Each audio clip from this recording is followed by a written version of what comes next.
we've got some music marketing essentials that we think are foundational to definitely taking your marketing from maybe feeling like I'm just randomly blasting stuff out to the world and it seems like nobody cares, to actually giving it some purpose and direction. And the first section we have here is setting goals. Yeah, I mean, I suppose that one of the most obvious places to begin is who do you want to reach? Who do you think's going to like your music? Why?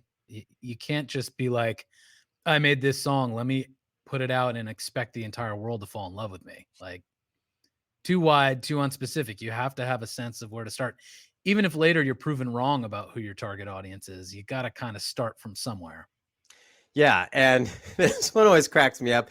And I'm guilty of it. I'm going to reach the whole world with my music because the whole world will obviously love what I do. Obviously, though. Obviously. Wrong. Even if that were true, the whole world is too big for you to target them all at once effectively. So you don't want to reach everybody. If you're saying everybody's my target, you're not doing it right. You got to be honest, have some honest conversations here with yourself. You really need to go, who are your fans? Are they fans of a certain genre? Are they in a specific location, city, or country? Are they older? Are they younger?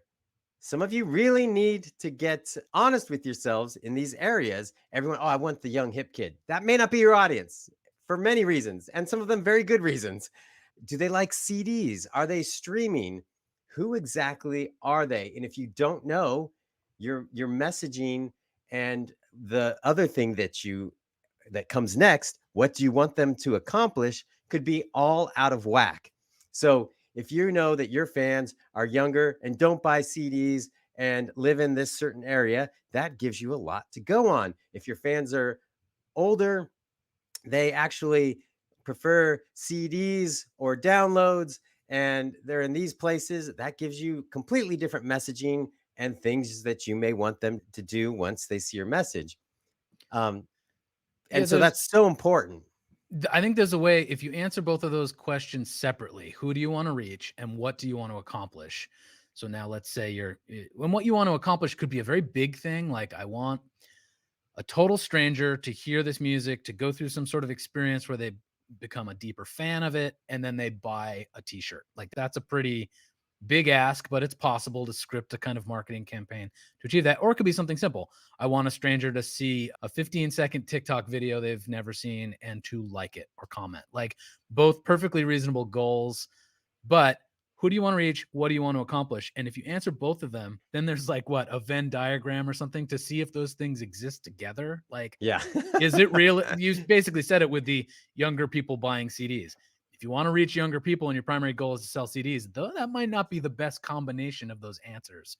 So yeah, the answers to each kind of vet one another, or at least you should be vetting how they coexist. And it's important to note that these things can change over time and they can also be different for each kind of campaign or thing that you may be doing. You may have a tour or some shows that you're trying to market. If your fan base spans a wide spectrum, there may be segments of your fan base that are more apt to come to a show than others. So the idea of like, who do you want to reach, uh, and what do you want to accomplish? Now, on the what do you want to accomplish, I think it's important for artists to have some short-term goals and then maybe some more aspirational, bigger career goals. But if the only thing you're working from for the what do you want to accomplish is I want to star on the Hollywood Walk of Fame. That's what I want to accomplish. It's like, well, there's a lot of things in between there that doesn't help you much. It doesn't help you sort of narrowed in on what actions are going to get you to where you want to be. For example, for a time, what I really wanted to accomplish was to get music in film and TV, just to get some sync placements rolling. I had that band here in Portland called Hello Morning, and that project really was, we came together around sort of that idea. We ended up playing shows and stuff, but at one point we finished the record and it was said, well, what do we do? Well, I guess we play some shows. It was said, I'm like, well, that's not what we said we wanted to accomplish. We said we wanted to get sync placement. So if that's what we want to do, That's totally different activity that we should be spending our time doing Pursuing, right. than just booking random shows and playing for whatever reason.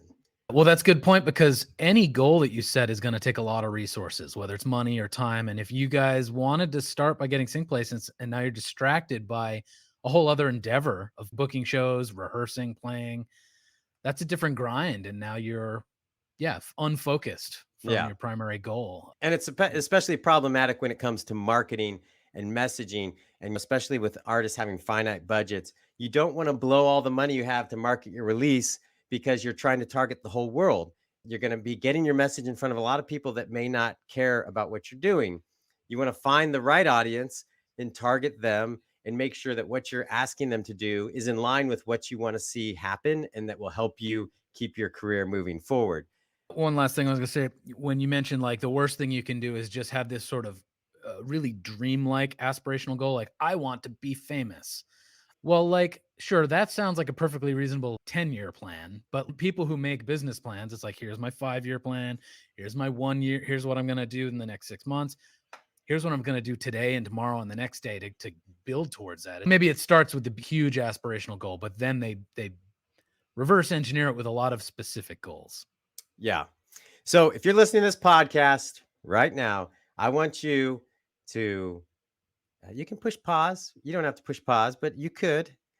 And I want you to go write down, who do you want to reach? Like, who would be the right target audience for you to reach with whatever you've got going on right now? If you have a new single, new album, if you got a tour to promote, if you've got some videos you're releasing, or you just are trying to get more activity around your catalog, write down who do you want to reach and what you want to accomplish. So it might start with what do you want to accomplish, then who do you think is the right audience to reach for that? And then really uh, start thinking about what is the message that's going to resonate. And I like you mentioned like a Venn diagram, Chris, because I think oftentimes it's like, here's the audience I'm trying to reach. Here's what I want them to do. And there's just no overlap. Right. Like I'm telling all these people that will never leave their home to go see me on tour, or I'm on tour like Small Town Poets. We're doing some shows in the South coming up this summer. I do not need to tell our fans in Latin America, which we do have quite a few. I do not need to tell them that we're playing shows in Charlotte and Florida, and they're not going to be there. Yeah. So that's oftentimes how we do these things. And when you do that, it just wears down your audience because then they start tuning you out. Another aspect of good marketing is the right message for the right person. It's not every message to every person in your audience.